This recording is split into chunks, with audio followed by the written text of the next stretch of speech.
So we are back at the Net Zero Nuclear Pavilion at COP29, and it is my pleasure to have Kirsten Cutler, Senior Strategist for Nuclear Energy Innovation at the U.S. Department of State. Thank you for joining us, Kirsten. It's a pleasure. Thank you so much for having me. No, it's great.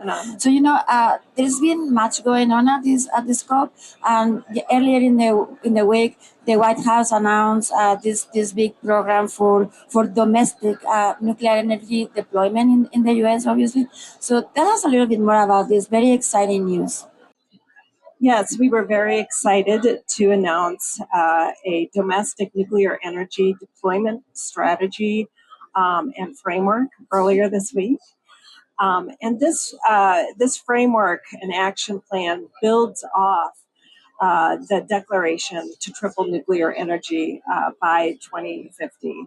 And that's really the guiding light behind that the action plan. We really need to reach that goal. In order to reach that goal, we need domestically to take action for the implementation. And so that's what we're doing. That plan that was announced earlier this week is to lay out the steps that the U.S. government will take domestically to achieve that goal.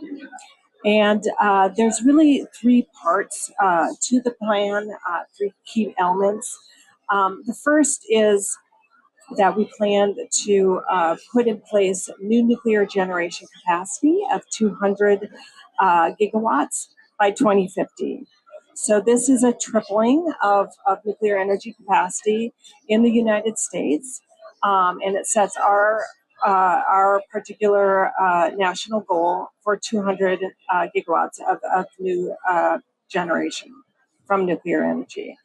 The second target in the domestic action plan is a near term target, because in order to reach 2050, we need to really, exactly, we need to jumpstart the process. So by 2035, we plan to have 35 gigawatts of new generation, either under construction or already connected to the grid. And to get to that point, it can be from new advanced technologies. It could be revitalizing some of our retired nuclear power plants, such as the Palisades plant in Michigan, or the 3 Mile Island plant in Pennsylvania, or it can be upgrading the current fleet and making them more efficient and add capacity. So that is our near-term goal, 35 by 35.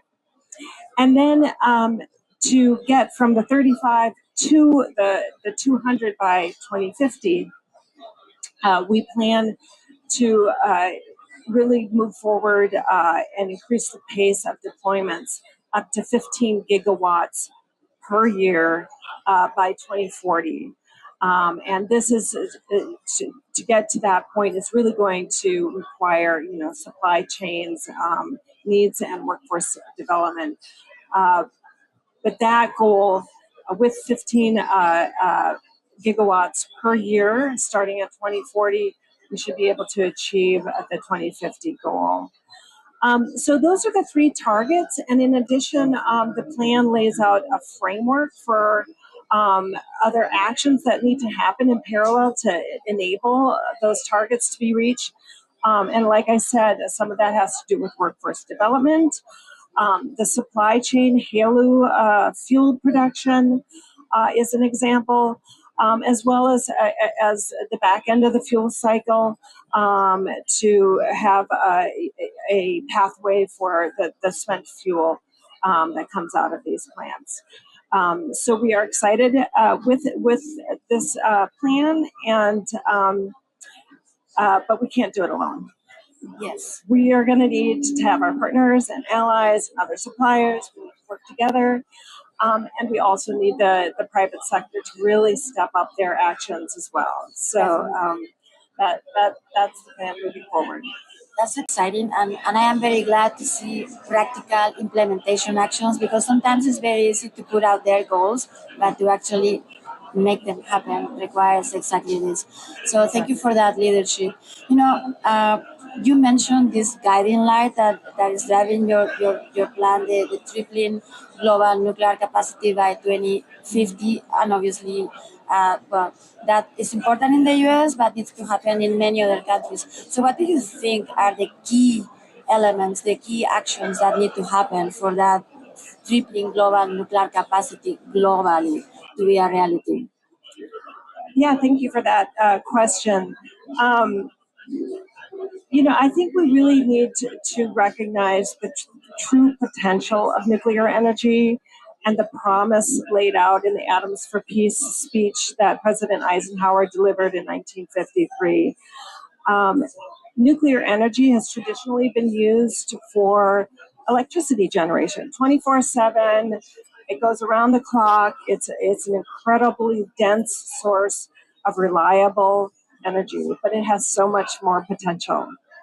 Um, as you know, nuclear energy produces both heat as well as electricity, and it is unique in its ability, therefore, to support industrial processes that really contribute to about a quarter of the global emissions. So, working to enable not just the electricity side, which we need for data centers, for AI, all of for electric vehicles, but also looking at the many, many applications.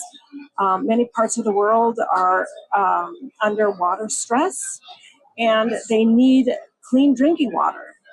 Nuclear energy is ideally suited for that because it has both the heat and the electricity to carry out desalination processes as a much more efficiently than would be just from electricity.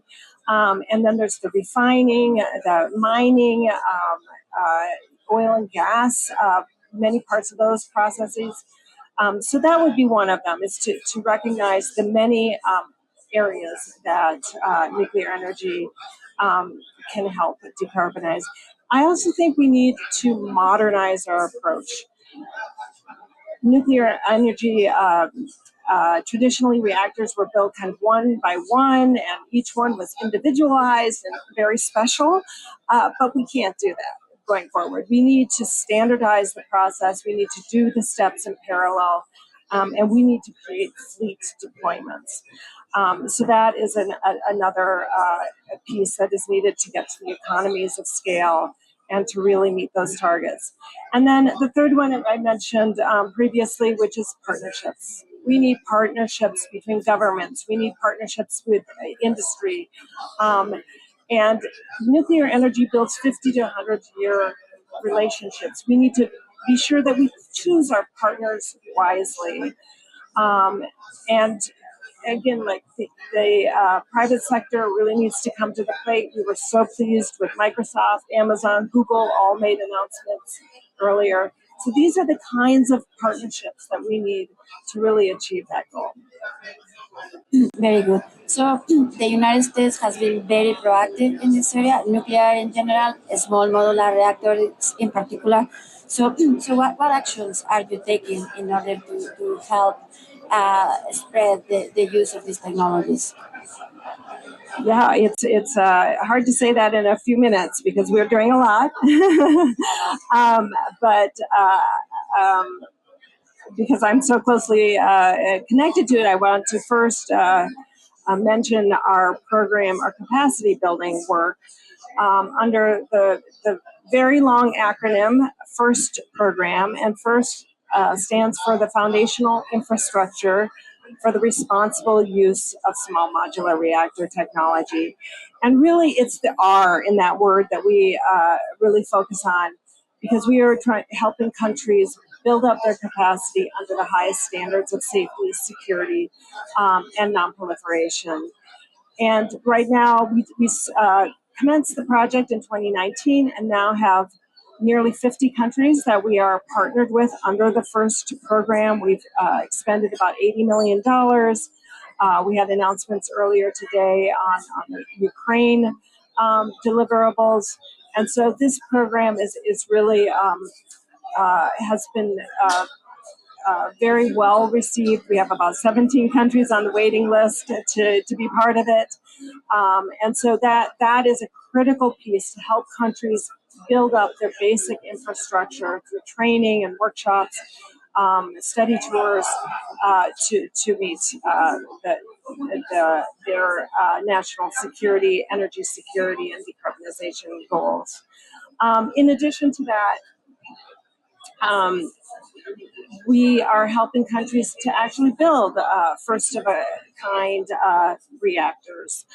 In Romania, for example, we are supporting the reactor at the Doicești site. This is a former coal plant. Really a compelling story of a transformation from coal to small modular reactor technology. It was first announced at COP26 by Special Presidential Envoy for Climate John Kerry and President Johannes. And we're pleased that Exim Bank is now providing financing of $98 million for the front-end engineering design piece of that work. In addition to that, we are working on the financing pieces. So Exim is doing that, but they also last at COP28 put out a financing toolkit with a number of tools to really make it easier for countries to deploy small modular reactor technologies. The Department of Energy is actively putting in place training centers, international nuclear energy training centers. They're partnered with Poland, with Ghana, the United Arab Emirates. They're doing a lot. And the last thing I'll mention is the secure supply of nuclear fuel. And as you know, last year at COP27, we announced the Sapporo 5. That's 5 of the 7 G7 countries, the United States, United Kingdom, France, Canada, and Japan, all working together on a secure supply of uranium fuels.